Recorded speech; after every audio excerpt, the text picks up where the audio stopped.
வணக்கம். வெள்ளிக்கிழமை ஜூன் மாதம் 13ஆம் தேதி, விசுவாவசு வருஷம் வைகாசி மாதம் 30ஆம் தேதி, பூராட நட்சத்திரம், அதுக்கப்புறம் உத்திராடம், தேய்பிறை துதியை திதி, யோகம் சித்த யோகம். ரிஷப ராசிக்கு சந்திராஷ்டமம். இன்று முழுவதும் ரிஷப ராசிக்கு சந்திராஷ்டமம் இருக்கிறது.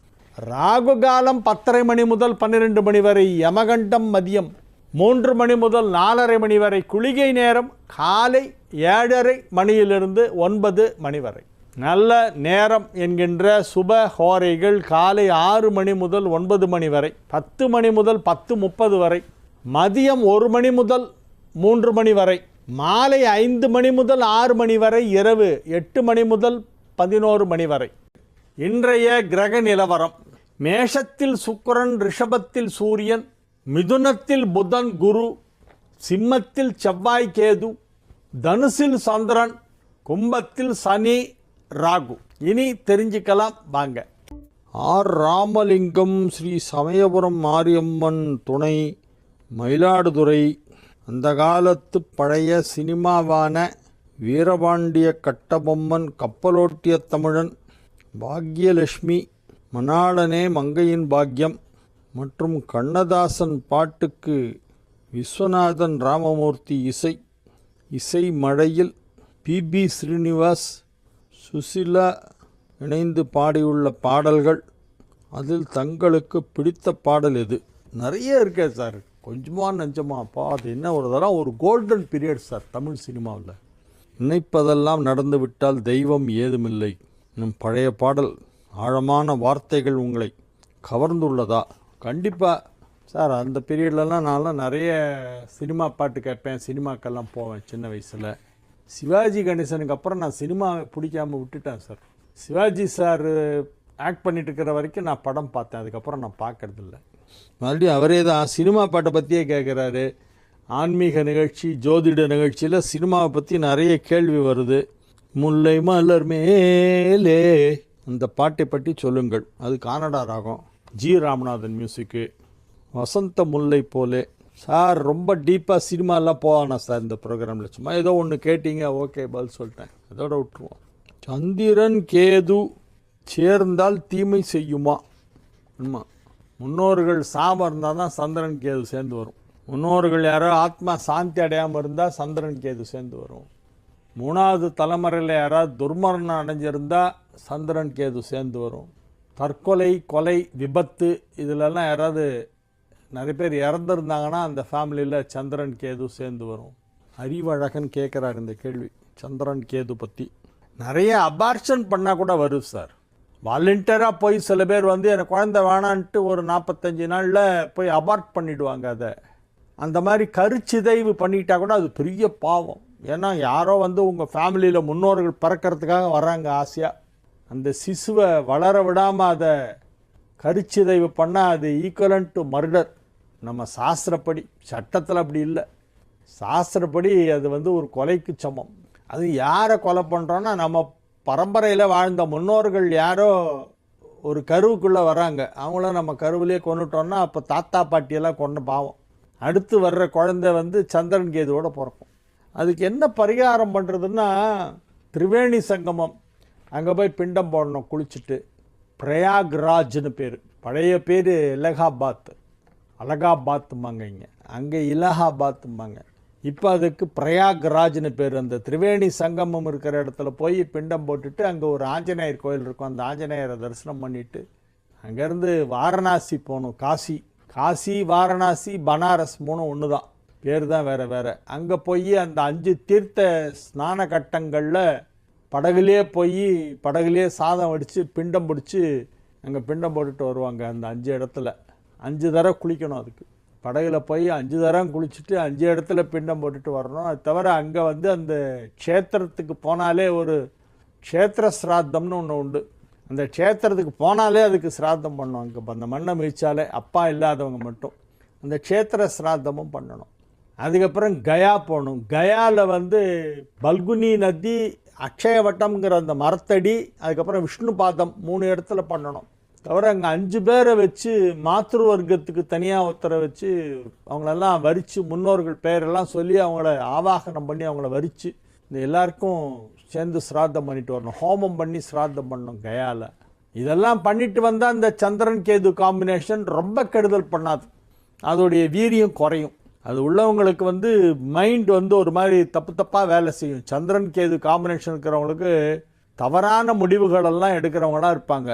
அது எந்த விஷயத்தில் வேணால் இருக்கலாம், திருமண விஷயமா இருக்கலாம், இல்லை பிஸ்னஸில் தவறான முடிவு எடுக்கிறவங்க. எனக்கு தெரிஞ்சு நல்ல உத்தியோகத்தில் இருக்கிறவங்க திடீர்னு வேலையை விட்டுட்டு நான் பிஸ்னஸ் ஆரம்பிக்கிறேன்னு போய் பணத்தெல்லாம் போட்டுட்டு கடைசியில் வேலையும் இல்லாமல் பிஸ்னஸ்லேயும் ஒன்றும் வராமல் லாஸ் ஆகி பணத்துக்கே ரொம்ப கஷ்டப்பட்டு அந்த மாதிரியெல்லாம் ஆனவங்களுக்கெல்லாம் பார்த்தா அந்த 10ஆம் இடத்துல சந்திரன் கேது இருக்கிறவங்களாம் பிஸ்னஸ் போகிறேன்னு சொல்லி பணத்தை இழப்பான். 7 சந்திரன் கேது இருந்தால் வீட்டுக்கு சொல்லாமல் கொள்ளாமல் வேறு ஜாதி பையனையோ பொண்ணையோ கல்யாணம் பண்ணிட்டு போயிட்டு அப்புறம் பின்னால் அது ஃபெயில்யூர் ஆகி அவமானப்பட்டு வந்து நிற்பாங்க. அந்த மாதிரி சந்திரன் கேது ஒரு இடத்துல சேர்ந்தால் ஒரு மாதிரி தவறான முடிவு எடுக்க வைக்கும். ஏன்னா சந்திரன் வந்து மதி, புத்தி நல்லா இருக்கணும்னா சந்திரன் நல்லா இருக்கணும். அந்த காலத்து கேதுவோடு சேர்ந்துன்னா இந்த ஃபேமிலியில் முன்னோர்கள் சாபம் இருக்குன்னு அர்த்தம். They are prone to take some wrong decision. அதுக்கு பரிகாரம் இந்த பிரயாக்ராஜ், காசி, கயாலெல்லாம் போய் முன்னோர்கள் சிராதம் வந்து பெரியவங்க பண்ணிட்டு வரணும். அறிவழகன் கேட்ட கேள்வி ஒரு நல்ல கேள்வி. குலதெய்வம் தெரியாதவர்கள் எந்த கோவிலுக்கு செல்ல வேண்டும்? நிறைய சொல்லியிருக்கேன் சார், இந்த கொஸ்டின் நிறைய பேர் கேட்டிருக்காங்க, நானும் ஆன்சர் பண்ணியிருக்கேன். இருந்தாலும் இன்னொரு தடவை சொல்கிறேன். அது சைவம் சம்பந்தப்பட்ட தெய்வமாக இருந்தால் சிதம்பரம் நடராஜரை கும்பிட்டா போகிறோம். ஏன்னா எல்லா சிவஸ்தலங்களுக்கும் தலைமை பீடம் தில்லை நடராஜன் சிதம்பரம். வைணவ சம்பிரதாயத்தில் வந்தவங்களாக இருந்தால் ஸ்ரீரங்கம் தான் வந்து ஹெட் குவார்ட்டர்ஸ் எல்லா பெருமாள் கோயிலுக்கும். உலகில் உள்ள எல்லா திவ்ய தேசங்கள், எல்லா பெருமாள் கோவில், மகாவிஷ்ணு எங்கெல்லாம் கோவில் கொண்டு இருக்காரோ அதுக்கு எல்லாத்துக்கும் தலைமை பீடமாக விளங்குவது ஸ்ரீரங்கம். அதனால் வைணவ சம்பிரதாயத்தில் வந்தவர்களாக இருந்தால் ஸ்ரீரங்கத்திற்கும், சைவ சம்பிரதாயத்தில் வந்தவர்களாக இருந்தால் சிதம்பரம் நடராஜ பெருமானையும் தரிசனம் பண்ணிட்டு வந்தால் உங்கள் குலதெய்வத்தை வழிபட்டதற்கு சமம். குலதெய்வம் கோயிலுக்கு போனால் கூட வருஷத்துக்கு ஒரு தரம் இந்த ரெண்டும் போகணும். குருவின் அம்சமான தங்கம் நற்கதிர்களை ஈர்க்கும் வல்லமை கொண்டது. அதனாலே தான் திருமணத்தின் போது தங்கத்தாலியை பெரியோர்கள் ஆசீர்வாதத்தின் பின் மந்திரம் சொல்லி குலதெய்வம் முன்னோர்களின் ஆசீர்வாதத்தோடு கட்டுகிறார்கள். அப்பேற்பட்ட புனிதமான தாலியை பெண்கள் அவமதிக்கலாமா? அதை அடகு வைக்கிறார்கள் சிலர். அது தவறல்லவா? நம்ம தாலியை அடகு வைக்கக்கூடாது. எந்த அளவு ஒரு மனுஷன் வறுமையில் இருந்தால் தாலியை கொண்டு அடகு வைப்பான், அதையும் யோசிச்சு பாருங்கள். அந்த அளவு கஷ்டப்பட்டுருந்தா கடைசி பட்சமாக தான் ஒரு மனுஷன் வந்து தாலியை அடகு வைப்பான். பாரு, எதுவுமே கிடைக்கலன்னும் போது தான் அவன் பண்ணுவான். பிஆர் கவிதை ராஜா அவர் என்ன சொல்கிறாரு? தங்கம் ஒரு புனிதமானது, அது லக்ஷ்மியுடைய அம்சம், அது குருவுடைய கடாட்சத்தை நமக்கு பெற்றுத்தருகிறது. அதனால தான் தங்கத்தில் தாலி பண்ணி போடுறதுங்கிற ஒரு வழக்கமே வந்தது. அந்த தாலியை வந்து பெண்கள் மதிக்கணும், அதை கைட்டி போடுறதோ கோவத்தில் சில பேர் போய் நீ மச்சு உன் தாலி மச்சுன்னு சொல்லி கைட்டி போட்டு வீட்டுக்கு போடுங்க. சில பொண்ணுங்க அந்த மாதிரி பண்ணுது. இப்போ புதுசாக லேட்டஸ்ட்டு ட்ரெண்டு தாலியை கைட்டி புருஷன் மூஞ்சியில் விட்டறிஞ்சிட்டு பிறந்த வீட்டுக்கு போகிறதுங்கிறது இப்போ சமீப காலமாக நிறைய நியூஸ் கேள்விப்படுறேன். அந்த மாதிரி பண்ணுறது எவ்வளோ பெரிய தவறு தெரியுமா? அது குருவை அவமதிப்பதற்கு சமம். ஜாதகத்தில் குரு ரொம்ப முக்கியம். அந்த குருவை நாம் அவமதிப்பதற்கு சமம். அதை வந்து உதாசீனப்படுத்துறது, அதை கிண்டல் பண்ணி பேசுறது, வறுமையினால் கொண்டு போய் அதை அடகு வைக்கிறதெல்லாம் பற்றியெல்லாம் வந்து ரொம்ப உண்மையாக கண்டிக்கிறேன் என்று நமது பிஆர் கவிதை ராஜா அவர்கள் தன்னுடைய கருத்தை தெரிவிக்கிறார். அது முற்றிலும் சரி, நான் அந்த கருத்தை ஆமோதிக்கிறேன். மேஷ ராசிக்கு இன்றைய நாள் நல்ல நாள். குருவும் சந்திரனும் எதிரெதிரே ஒன்றை ஒன்று பார்த்து கொள்கின்றன.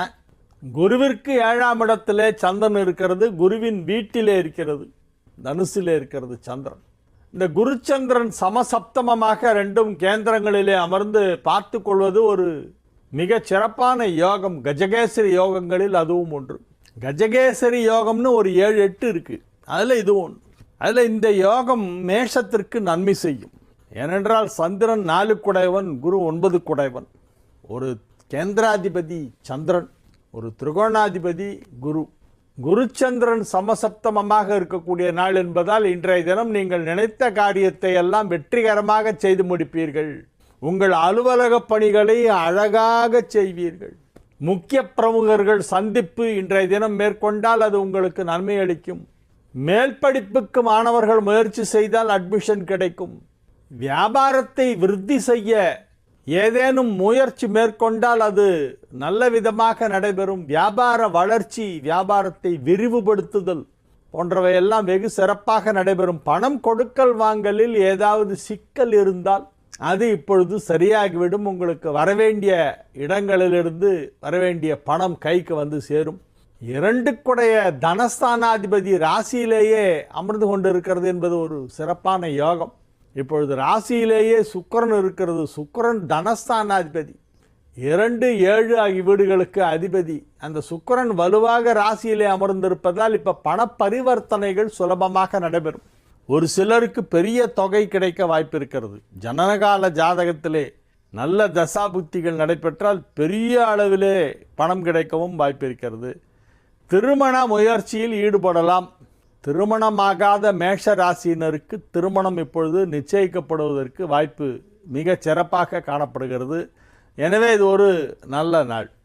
ரிஷப ராசிக்கு இன்றைய தினம் சந்திராஷ்டமம் இருக்கிறது. எனவே ரிஷப ராசி அன்பர்கள் பேச்சில் நிதானமாக இருக்க வேண்டும். பேச்சில் ஏதாவது தப்பான வார்த்தையை by mistake slip of the tongue விட்டுட்டிங்கன்னா அது ஒரு பெரிய இஷ்யூ ஆகிட்டே இருப்பாங்க. அது எப்படி சொல்லலாம், அந்த வார்த்தை நீ எப்படி சொல்லலாம், ஆச்சா பூச்சா ஒன்று என்ன பண்ணுறான் பார், எல்லாம் வரிஞ்சு கட்டிட்டு வருவாங்க. ஏன்னா வெயிட் பண்ணிட்டு இருக்காங்க, எப்படாப்பா இவன் தப்பு பண்ணுவான், என்னைக்கு இவன் நம்மக்கிட்ட மாட்டிக்குவான் பேச்சில் அப்படின்னு உங்களை வாட்ச் பண்ணிட்டு இருக்காங்கன்னு தெரியுது. நீங்கள் என்றைக்கே ஒரு நாள் ஒரு சின்ன தவறு, ஸ்லிப் ஆஃப் தி டங் பாங்களே, அந்த மாதிரி வாய் தவறி ஒரு வார்த்தை தப்பாக சொல்லிட்டா கூட அதை ஒரு பெரிய இஷ்யூ ஆக்கி உங்களை சோஷியல் மீடியாவிலலாம் அவங்கள பற்றி கண்ணாப்பண்ணான்னு திட்டி எதாவது போடுவான். அதனால் நீங்கள் பேசவே பேசாதீங்க, சைலண்ட்டாக இருங்க. மௌன விரதம் அனுஷ்டித்தால் மிகவும் நல்லது. இறை வழிபாட்டிலே கவனம் செலுத்துங்கள். விநாயகப் பெருமானை மனதார துதிக்க வேண்டும். எல்லா பிள்ளையாரையும் வீட்டில் உட்காந்த இடத்துல அப்படியே மனசில் நினச்சிங்க. பிள்ளையார்பட்டி கற்பக விநாயகர் சன்னதியில் நிற்கிற மாதிரி மனசுக்குள்ளே இமேஜின் பண்ணிவிட்டு அந்த பிள்ளையார் அப்படியே இங்கேருந்தே வேண்டிக்கிங்க. அதுக்கப்புறம் கணபதி அக்ரஹாரத்துக்கு போயிட்ட மாதிரி நினச்சிங்க. கணபதி அக்ரஹாரம்ங்கிற ஊரில் இருக்கிற பிள்ளையார் அந்த ஊரில் பிள்ளையார் தான் பிரதான தெய்வம். மற்ற இடங்களில் மற்ற கோவிலில் பிள்ளையார் சன்னதி இருக்கும். ஆனால் பிள்ளையார் பிரதான தெய்வமாக இருக்கக்கூடிய ஊர்கள் மிக சில தான். அதிலே கணபதி அக்ரஹாரம் என்னும் ஊர் கும்பகோணத்திலிருந்து திருவையாறு போதும் பாதையிலே, கும்பகோணம் டு திருவையாறு போகிற ரூட்டில் இருக்குது கணபதி அக்ரஹாரம் அப்படின்னு ஒரு ஊர். அங்கே தனியாக பிள்ளையார் பிரதான மூலவரே பிள்ளையாராக இருக்கக்கூடிய ஒரு அழகான கோவில். சின்ன கோவில் தான், அழகாக இருக்கும், ரொம்ப பழமையானது. அந்த ஊருக்காரங்களுக்கு ஒரு வழக்கம் என்னென்னா, விநாயகர் சதுர்த்தி அன்னைக்கு அவங்க வீட்டில் பிள்ளையார் வச்சு கும்பிட மாட்டாங்க. அந்த ஊரில் அந்த ஒரு பிள்ளையார் தான் இருக்கலாம், அங்கங்கே பிள்ளையார் வச்செல்லாம் கும்பிடக்கூடாது வீட்டில். அதனால் என்ன பண்ணுவாங்க, கொழுக்கட்டை மற்ற பலகாரம் பட்சணம் அப்பம் வடை பாயசம் எல்லாம் செஞ்சு எடுத்துகிட்டு என்ன பண்ணுவாங்க, கோவிலில் போய் வச்சு கோவிலில் நேவேத்தியம் பண்ணிவிட்டு வீட்டுக்கு எடுத்துகிட்டு வருவாங்க. அவங்களுக்கு அதுதான் விநாயகர் சதுர்த்தி. நம்மளாம் வீட்டில் ஒரு பிள்ளையார் சிலை வாங்கி வச்சு வீட்டில் எல்லாம் கும்பிட்றோம்ல, அவங்களுக்கு அந்த மாதிரி கிடையாது. இந்த கணபதி அக்ரஹாரம் ஊருக்காரங்க கணபதி அக்ரஹாரம் கோயிலில் போய் தான் விநாயகர் சதுர்த்தியை கும்பிடணும். ரொம்ப விசேஷமான பிள்ளையார், அவரை வேண்டிக்கிங்க. சந்திராஷ்டமெல்லாம் அவங்கள ஒன்றும் பண்ணாது. சந்திரனே அவர் சூடி இருக்கார்ல, அவர் சந்திரனை தரித்து இருக்கார் இல்லையா, அவர் பேரே பாலச்சந்திரனாச்சே. பிள்ளையாருக்கு பாலச்சந்திரன் ஒரு பேர் உண்டு. புத்தி தேவி வரும் பாதித்த குண தரும், புத்தி தேவி வரும் பாதித்த குண தரும், சுத்த கட்லே பரும் சோமகலாதரும், சித்தி விநாயகம் சேவிக்கும். அதனால் அவரே சோமகலாதரம் அப்படின்னா சந்திரக்கலையை சூடியவர், தரித்தவர். அதனால் சந்திராஷ்டமம் வரும்போது பிள்ளையாரை வேண்டிக்கிங்க, ஒன்றும் ஆகாது. மிதுன ராசிக்கு இது ஒரு மிக சிறப்பான நாள். மிதுன ராசி அன்பர்களுக்கெல்லாம் இன்றைக்கி ஒரு அதிர்ஷ்ட காற்று ஒன்று வீசிக்கொண்டு இருக்கிறது. பண வரவு திடீரென வரப்போகிறது. வியாபாரத்தின் வாயிலாக மிகப்பெரிய முன்னேற்றத்தை நீங்கள் எதிர்பார்க்கலாம். பணம் கொடுக்கல் வாங்கல் விறுவிறுப்பாக நடைபெற்று கொண்டிருக்கும். நிறைய பணம் வரும், நிறைய பணம் செலவாகும். ஆனால் அதிலே லாபம் என்பது சற்று அதிகமாகத்தான் இருக்கும். குடும்ப வாழ்க்கை மகிழ்ச்சியாக இருக்கும். குடும்பத்தில் அனைவரும் ஒற்றுமையாக இருப்பார்கள், அனைவரும் ஆரோக்கியமாக இருப்பார்கள், சந்தோஷமாக இருப்பார்கள். எல்லா விதமான நன்மைகளும் நடைபெறும். எல்லா விதமான நன்மைகளும் அவரவர் தேவைக்கேற்ப அவரவருடைய வயதிற்கும் தகுதிக்கும் ஏற்ப என்ன நடந்தால் நல்லதோ அது எல்லாம் நடக்கும். நன்மை எல்லாம் நடைபெறுகின்ற நல்ல நேரம். ராசியிலே ராசிநாதனாகிய புதன் ஆட்சி பலம் பெற்றிருக்கிறது. 7, 10 ஆகிய வீடுகளுக்கு அதிபதியான குருவும் ராசியிலே வந்து புதனோடு இணைந்திருக்கிறது. 2ஆம் இடமான தனஸ்தானத்திற்கு அதிபதியான சந்திரன் 7ஆம் இடத்திலே அமர்ந்து கொண்டிருக்கிறது. தனகாரகனாகிய குருவால் பார்க்கப்படுகிறது. எனவே தனலாபம் மிகுந்த ஒரு நல்ல நாளாக இந்த நாள் விளங்கும். மகிழ்ச்சியான அற்புதமான நல்ல நாள். கடக ராசிக்கு இன்றைய நாள் மிகச் சிறப்பான நாள். ராசி அதிபதியை குரு பார்க்கிறது என்பதால் யோகம். 6ஆம் இடத்தில் சந்திரன் இருக்கலாம். கோச்சாரத்திலே 6க்கு சந்திரன் வந்தால் மத்தியம பலன், தீமையும் இல்லை நன்மையும் இல்லை. அதனால் 6ல் சந்திரன் இருப்பது நல்லதுதான். அதுவும் குரு பார்க்கும் இடத்திலே இருக்கிறது, குருவால் பார்க்கப்படுகிறது. குருவின் வீட்டில் அமர்ந்து கொண்டு குருவின் பார்வையை பெறுகிறது சந்திரன், உங்கள் ராசி அதிபதி. எனவே ராசி அதிபதி வலுவாக இருப்பதாகத்தான் எடுத்துக்கொள்ள வேண்டும். அது மட்டுமல்ல, தொழில் மிக சிறப்பாக நடைபெற்று கொண்டிருக்கும். 10ஆம் இடத்திலே சுக்கிரன் அமர்ந்து கொண்டு, லாபஸ்தானாதிபதியாகிய சுக்கிரன் 10ஆம் இடத்திலே அமர்ந்து கொண்டு உங்கள் தொழிலை வளர்ச்சி அடைய செய்கிறது. தொழிலில் நல்ல முன்னேற்றம் ஏற்படும். உத்தியோகத்தில் உள்ளவர்களுக்கு பதவி உயர்வு கிடைப்பதற்கு வாய்ப்பு உள்ளது. எனவே இது ஒரு சிறப்பான நல்ல நாள். சிம்ம ராசிக்கு இன்றைய நாள் மிக மிக அற்புதமான நாள் என்று சொல்லலாம்.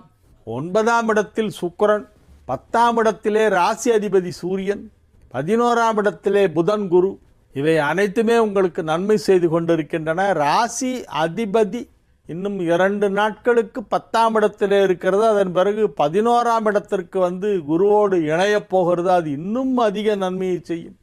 வரப்போகும் ஆணி மாதத்திலே சிம்ம ராசிக்கு வந்து அந்த மாதம் ஃபுல்லாகவே நல்லா இருக்கும். மிக மிக அற்புதமான நன்மைகளெல்லாம் வெகு விரைவிலே நடைபெறப் போகின்றன. அதற்கான அறிகுறிகள், அதற்கான பேச்சுவார்த்தைகள், முயற்சிகள் எல்லாம் இப்பொழுது நடைபெற்று கொண்டிருக்கும். லைஃப் செட்டில் ஆகிடுங்க, லைஃபே செட்டில் ஆகிடும்.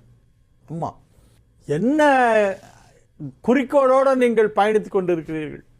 What is your aim, ambition, goal? ஏதாவது ஒன்று இருக்கணும் இல்லையா? வாழ்க்கையில் ஒரு லட்சியம், ஒரு இலக்கு, ஏதாவது ஒன்றத்தை நோக்கி பயணிக்க வேண்டும். நீங்கள் அந்த மாதிரி எந்த இலக்கை நோக்கி பயணிக்கிறீர்களோ அந்த இலக்கை அடைவீர்கள், எட்டி பிடிப்பீர்கள். வாட் எவர் மேபி ஒரு ambition, that will be fulfilled. உங்களுடைய கோரிக்கைகளை இறைவன் நிறைவேற்றப் போகிறான். அதற்கான முயற்சியை இன்னும் கூட சற்று மும்மரமாக செய்யுங்கள். சின்சியராக இன்னும் கூட எஃபர்ட் போடுங்க. நிச்சயமாக நீங்கள் வந்து உங்களுடைய எதிர்பார்க்கும் இலக்கை அடைவீர்கள். அதற்கான வாய்ப்பு இருக்கிறது.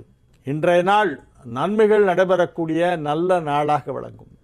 கன்னி ராசிக்கு இன்றைய நாள் நல்ல நாள்.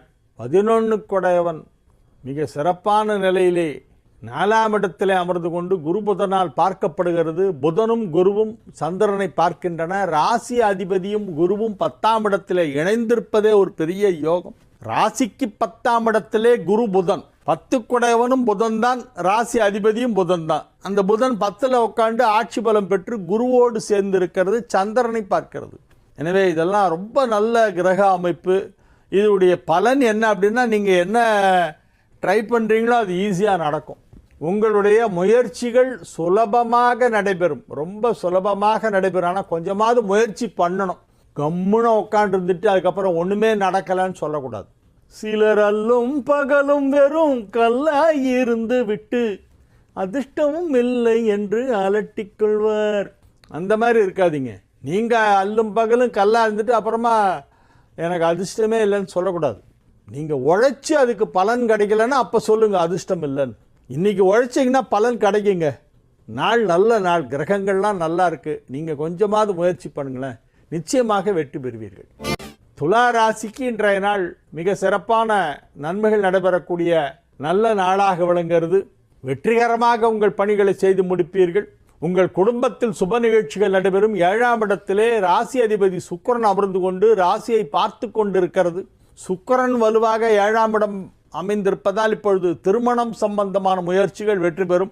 உங்களுக்கு திருமணம் அல்லது உங்கள் குடும்பத்தில் யாருக்கு திருமணம் ஆகவில்லையோ அவர்களுக்கு திருமணம், அல்லது திருமணமானவர்களாக இருந்தால் குழந்தை பாக்கியம். கட்டிலுக்கு பக்கத்தில் தொட்டில் போடும் நேரம் வந்துவிட்டது. கட்டில் சிரிக்கின்றதே தொட்டில் எப்போதம்மா அப்படின்னு இப்போ தொட்டில் போடுவீங்க கட்டிலுக்கு பக்கத்தில். அதுக்கான நேரமெல்லாம் வந்துடுச்சு. ஆக மொத்தம் வீட்டில் ஏதோ விசேஷம், நல்லா இருப்பீங்க. இன்னைக்கு ரொம்ப நல்லா இருக்கு. இன்னைக்கு நல்ல நாள், சந்தோஷமான நாள். விருச்சிக ராசிக்கு இன்றைய நாள் மிக மிக சிறப்பான நன்மைகள் நடைபெறக்கூடிய நல்ல நாள். பாக்யாதிபதி சந்திரன் 2ஆம் இடமான தனஸ்தானத்தில் அமர்ந்து கொண்டு தனகாரகனால் தனஸ்தானாதிபதியால் பார்க்கப்படுகிறது. தனஸ்தானாதிபதி தனகாரகன் ரெண்டுமே குரு தான். அந்த குரு சந்திரனை பார்க்குது. அந்த சந்திரன் யாரு? இந்த ராசிக்கு, விருச்சிக ராசிக்கு 9 குடையவன். 9ஆம் வீட்டிற்கு அதிபதியான சந்திரனை குரு பார்க்கிறது. 2ஆம் இடத்தில் இருக்கும் சந்திரனை குரு பார்க்கிறது. அதனால என்ன ஆகும்னா பணம் நிறைய வரும். ரொம்ப நாளாக பேமெண்ட் கொடுக்காதவங்களாம் இப்போ கொடுத்துருவாங்க. இதோ வாங்க சார், இப்போ வந்துடும் சார், தரேன் சார். அநேகமாக இந்த சனிக்கிழமை எனக்கு பேமெண்ட் வந்துடும், மண்டேக்குள்ளே உங்களுக்கு கொடுத்துருவோம். இப்படியே சொல்லி சொல்லி சில பேர் வாய்தா வாங்கிட்டே வந்து டேட்டை தள்ளி போட்டுக்கிட்டே வந்து போஸ்ட்போன் பண்ணி செக்கை கொடுத்துட்டு அப்புறம் ஃபோன் பண்ணி, சார் அந்த செக்கை தயவு செஞ்சு ப்ரெசென்ட் பண்ணிடாதீங்க சார், அக்கௌண்ட்டுக்கு இன்னும் நான் எதிர்பார்த்த பணம் வரல சார், ஒரு இடத்துலேருந்து வரணும், அந்த செக்கை பத்திரமா வச்சுங்க, நான் சொல்லும்போது போடுங்கம்மா. அந்த மாதிரியெல்லாம் எவ்வளோ பேர்கிட்டருந்து பணம் வர வேண்டிய அமௌண்ட் உங்களுக்கு பாக்கி இருக்கோ அது எல்லாம் இப்போ மொத்தமாக சேர்ந்து வந்துடும். பண வரவு திருப்தியாக இருக்கும். உங்கள் வேலை பார்க்கும் இடத்துல நீங்கள் வேலை செய்யும் நிறுவனத்திலே உங்களுக்கு ஏதாவது பணம் பாக்கி தர வேண்டியிருந்தால் அதற்காக நீங்கள் ஒரு கடிதம் அனுப்பியிருந்தால் உங்களுடைய நீங்கள் கேட்பது நியாயமானது தான் என்று சொல்லி அதை கன்சிடர் பண்ணலாம். கன்சிடர் ஃபேவரபிளின்னு போட்டு ஆர்டர் போட்டு அனுப்பிடுவாங்க. பிரான்ச்சுக்கு வந்துடும், பணம் கொடுத்துருவாங்க. எல்லா இடங்களிலிருந்தும் எல்லா விதத்திலும் பல்வேறு சோர்சஸ் மூலிமா உங்களுக்கு பண வரவு அதிகமாக கிடைக்கும். குடும்பம் அமைதியாக இருக்கும், குடும்பம் சந்தோஷமாக இருக்கும். அமைதியாக இருக்கணும், சந்தோஷமாக இருக்கணும், ஆரோக்கியமாக இருக்கணும். இது 3 தான் இங்கே குடும்பத்துக்கு முக்கியமான விஷயம்.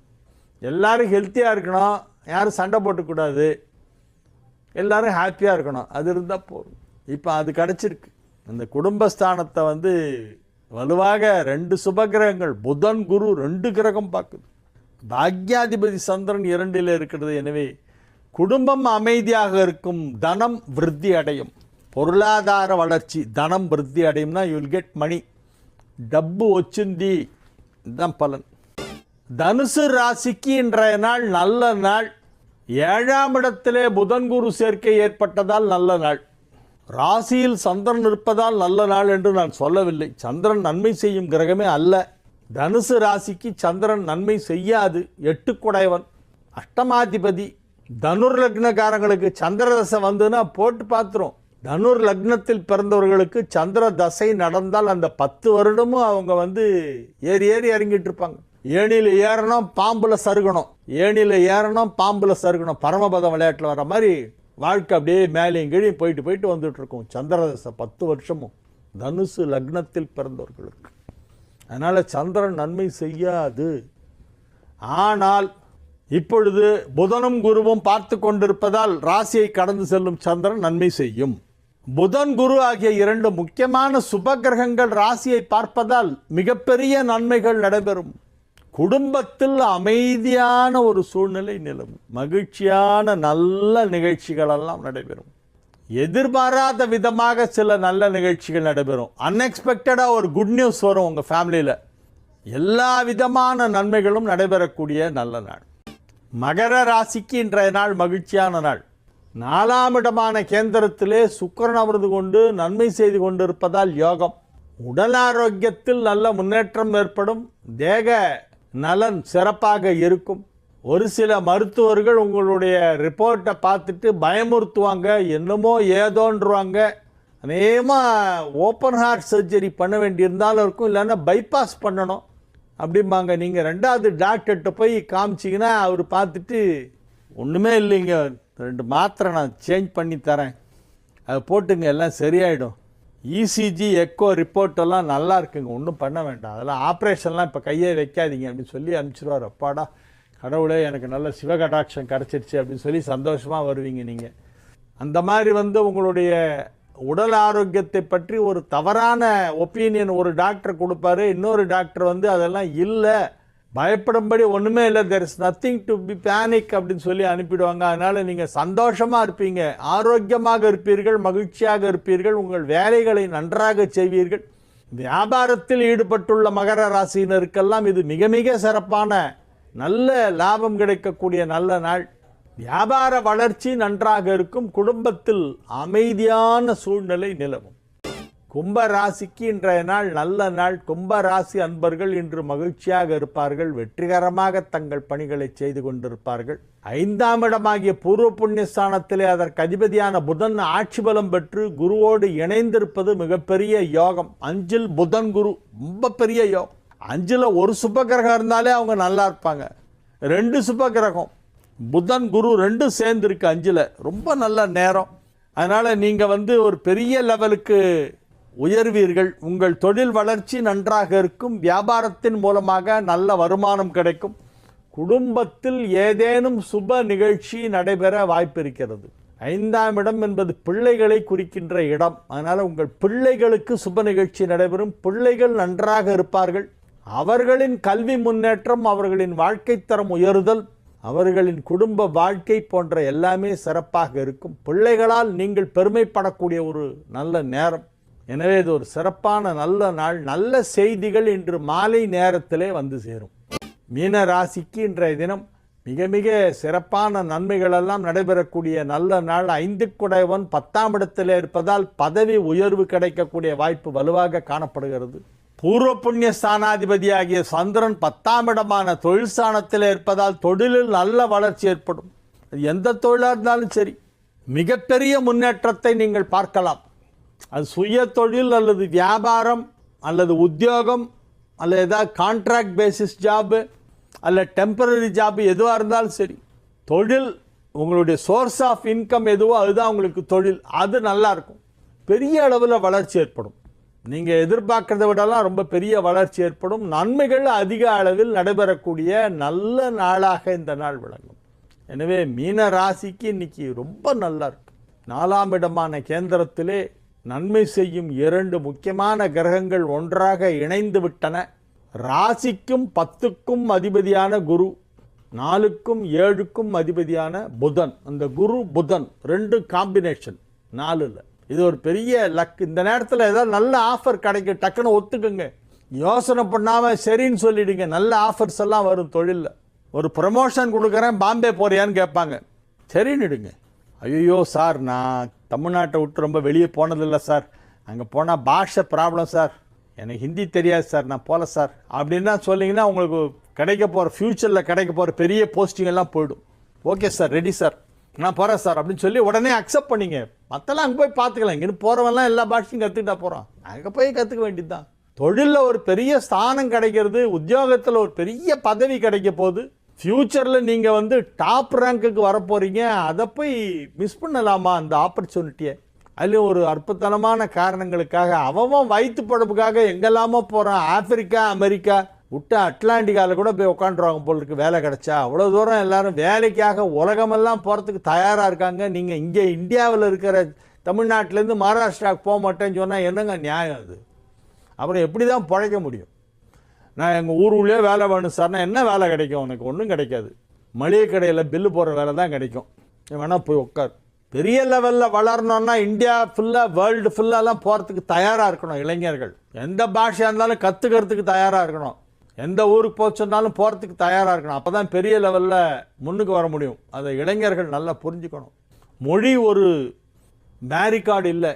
மொழி என்பது ஒரு பேரிகேட் இல்லை. அது மொழியெல்லாம் கடந்து நம்ம போகணும். நமக்கு வயிற்று பழப்புக்கு தாங்க முக்கியம். வேலை கிடைக்கிறதுக்கு அவன் கஷ்டப்படுறான். நல்ல சொலையாக ₹1 சம்பளம் தரேன் போனால் உங்களுக்கு என்ன கசக்குதா? கிளம்பி போங்க. இப்பொழுது இடமாற்றம் ஏற்படுவதற்கு மீனராசிக்கு வாய்ப்பு இருக்கிறது. இடமாற்றம் ஏற்பட்டால் புதிய வேலையை ஏற்றுக்கொள்ள மீனராசி இளைஞர்கள் தயாராக இருக்க வேண்டும். வாழிய செந்தமிழ், வாழ்க நற்றமிழர், வாழிய பாரத மணித்திருநாடு. வந்தே மாதரம், வந்தே மாதரம், வந்தே